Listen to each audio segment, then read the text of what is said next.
Banyak pertanyaan mungkin yang Anda terima selama ini kan, apaan MLM? MLM itu kan bisnis penipuan, betul nggak? Anda bisa jawab? Nggak bisa bang, paling gue cuma bisa ngotot. Bukan, anak aja lo, bukan. Kenapa bukan? Nggak tahu, pokoknya bukan. MLM itu kan bisnis yang nggak jelas. Siapa bilang jelas? Nggak jelas, jambak-jambakan. Kasih tahu dia. Anda tahu nggak bahwa di dunia ini ada sistem pemasaran? Setiap perusahaan yang ingin mencari keuntungan pasti harus menjual produk. Produknya itu bisa berupa barang, bisa berupa jasa, betul? Nah, dibutuhkan sistem pemasaran untuk sampai ke konsumen. Nah, sistem pemasaran itu hari ini saya mau jelaskan kepada Anda. Oke, saya mau kasih tahu sama teman-teman. Di dalam dunia bisnis, ini dibagi menjadi beberapa jenis. Yang pertama adalah bisnis konvensional. Yang kedua adalah bisnis multi-level marketing. Yang ketiga adalah bisnis money game. Nah, supaya kita nggak terjebak, saya mau bahas dulu yang pertama di money game. Anda tahu money game itu apa? Artinya, money, uang, game, permainan, berarti permainan uang. Banyak nggak yang nembak Anda? Ini money game ya? Jangan-jangan ini bisnis putar-putar uang orang, betul? Anda harus kasih tahu, Anda harus sadar. Kita harus tahu bahwa money game itu punya karakteristik, punya identifikasi. Yang pertama, money game yang pertama, sudah pasti tidak ada produk, tidak ada produknya. Jadi kalau perusahaan ada yang nawarin tanpa produk, pasti money game. Perlu nggak dicari tahu lagi lebih dalam? Nggak perlu, tinggal. Paham? Ada produknya nggak? Nggak ada, sudah.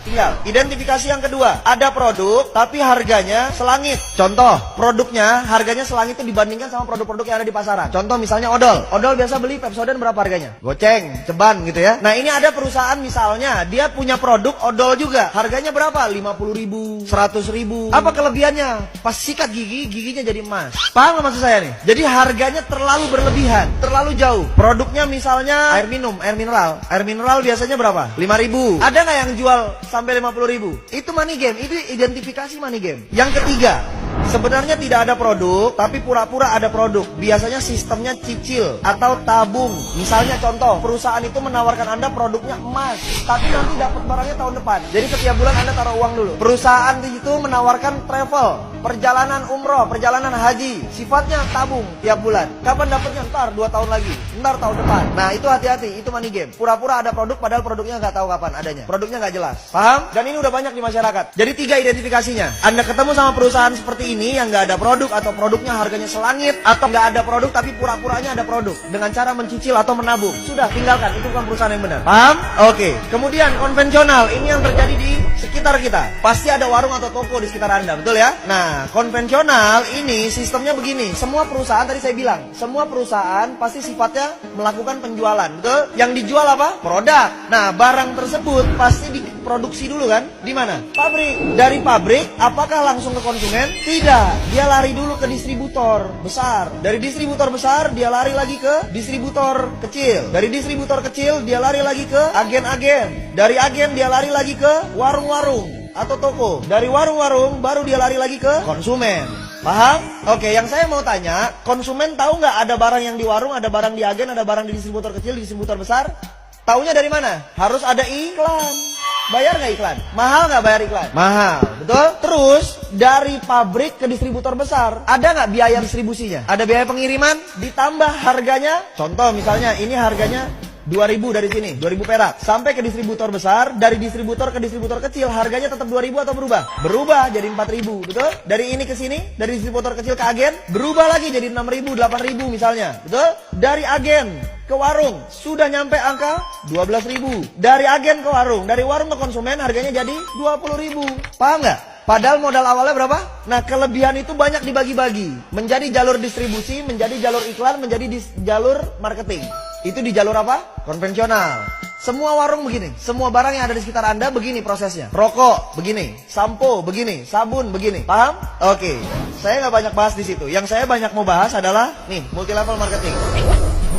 Lalu kalau begitu, apa bang kelebihannya multi level marketing? Multi level marketing ini adalah perusahaan di mana barangnya tetap yang produksi pabrik. Dari pabrik lari ke distributor tunggal namanya. Itulah perusahaan multi level marketing. Dari distributor tunggal larinya kemana? Ke konsumen.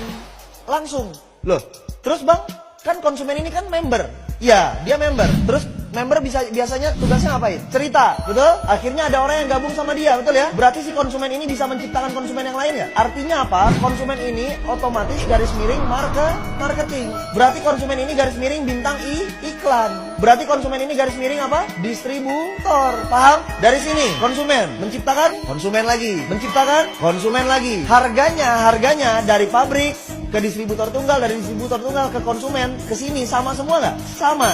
Jadi kelebihan dananya tadi, kelebihan dananya tadi itu dialirkannya kepada siapa? Kepada kita, karena Anda marketingnya, Anda distributornya, Anda bintang iklannya. Berarti kita yang dibayar mahal oleh perusahaan multilevel marketing. Paham? Berarti Anda distributor kan? Berarti Anda keren nggak? Bergengsi apa tidak bergengsi? Bergengsi. Kenapa harus malu? Anda distributor loh. Distributor, kalau kalau toko-toko distributor itu yang gede, yang banyak stoknya banyak, yang barangnya banyak. Berarti modalnya gede ya?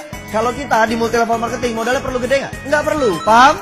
Oke, satu kelebihan lagi yang saya mau bahas. Anda lihat, Anda perhatikan. Biasanya jumlah barang yang dimiliki konvensional dari pabrik, dia ngoper ke distributor besar ini biasanya bersyarat. Artinya paket besar. Anggap misalnya 10.000 piece. Begitu sampai turun ke distributor kecil, ini turun menjadi 2.000 piece. Dari sini turun ke agen misalnya 500. Ke warung-warung misalnya 100. Ada batasan jumlah barang yang dikirimin, stoknya. Berarti pertanyaan saya begini.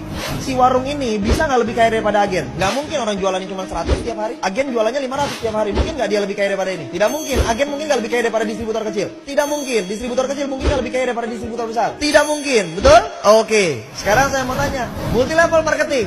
Si konsumen ini jual produk nggak? Jual. Produk siapa yang dijual? Produk perusahaan, bukan produk dia. Punya stok nggak masing-masing? Punya. Stok buat apa? Buat konsumsi, bukan buat dijual. Paham nggak? Stok yang dimiliki member yang bergabung itu adalah stok konsumsi, bukan stok untuk dijual. Yang dijual adalah produk perusahaan. Berarti ada batasan nggak stok barangnya? Tidak ada. Bisa nggak kejadiannya begini? Konsumen yang atas jual cuma 50, konsumen yang bawah jualnya 100. Bisa? Bisa. Siapa yang kaya? Ya dialah yang dapat untung banyak. Yang ini cuma jual atu. Berarti yang lebih kaya yang mana? Yang bawah. Tadi ada kalimat kan? MLM adalah bisnis yang memperkaya yang di... Salah atau benar? Salah. Karena justru multilevel marketing lah yang melawan konsep bisnis memperkaya yang di atas. Kalau konvensional udah pasti yang atas yang lebih kaya. Kerja di kantor udah pasti yang atas yang lebih kaya. Gaji staff sama manajer gede mana? Berarti itu yang memperkaya yang di atas. Kalau multilevel marketing tidak memperkaya yang di atas sama sekali. Oke, berarti kita harus bangga dari perusahaan multilevel marketing. Berikan aplaus yang luar biasa diri Anda.